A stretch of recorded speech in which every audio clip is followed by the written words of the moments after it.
Long ago, in a distant district, a strange event occurred that left people trembling and whispering for generations.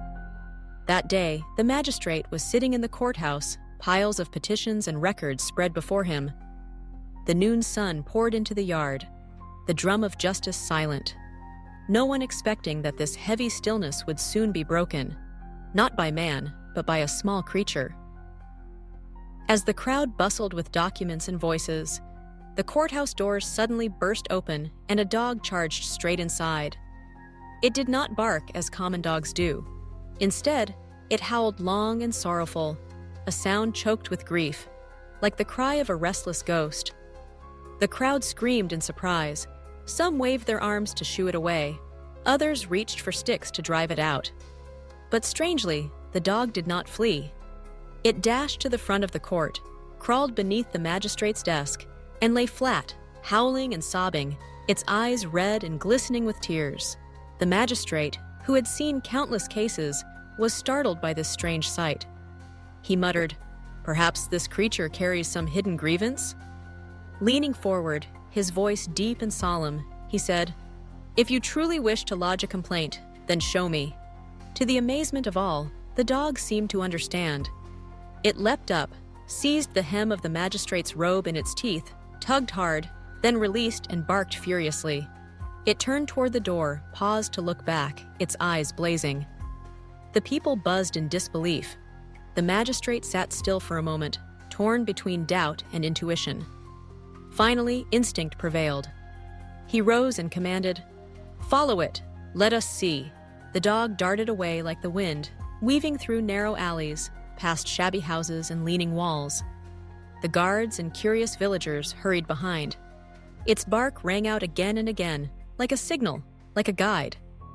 At last, it stopped by a desolate riverbank, where tall reeds swayed in the eerie breeze. The animal hurled itself into the thicket, growling, digging madly, as though tearing open the earth itself. A guard approached, bent down, and suddenly screamed, "A corpse!" The crowd surged forward. There in the reeds lay the lifeless body of a merchant. His flesh was bruised, his clothes torn and caked in mud. The air grew heavy with dread.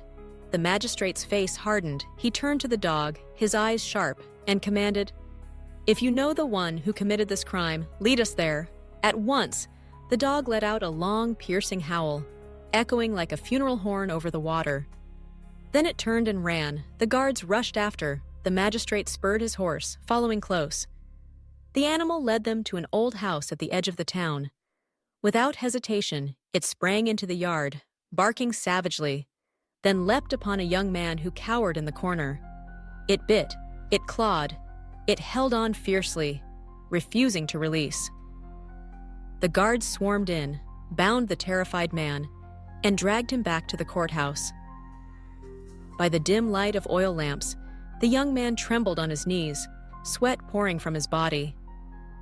The magistrate asked only a few questions before the truth broke from his lips. He confessed, sobbing, that he had murdered the merchant to steal his silver, but then he revealed a detail that chilled everyone present.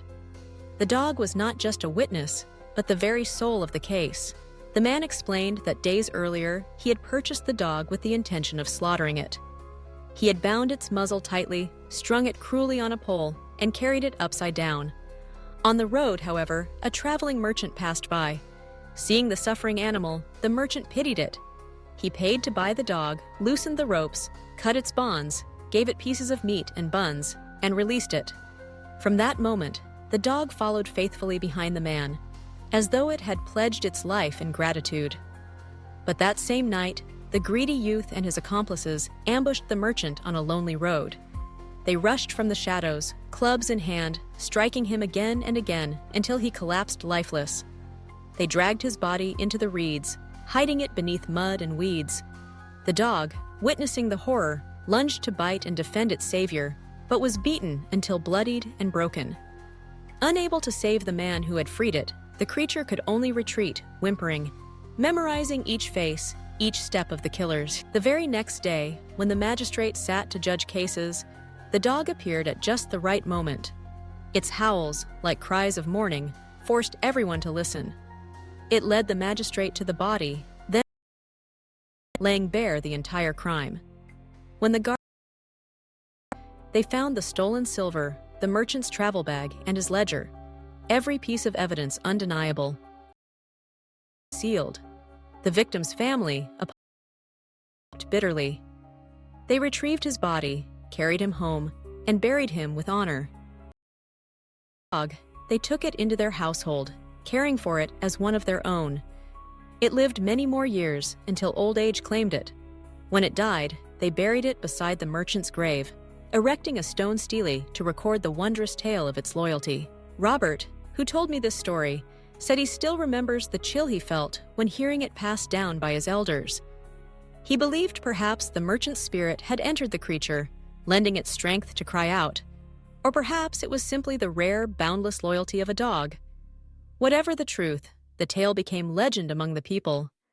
And so, each time the story is retold, listeners shudder, realizing that justice may come from where we least expect it. Sometimes, the cry of grievance does not rise from human lips, but from the mournful howls of a faithful animal, a true tale from ancient China.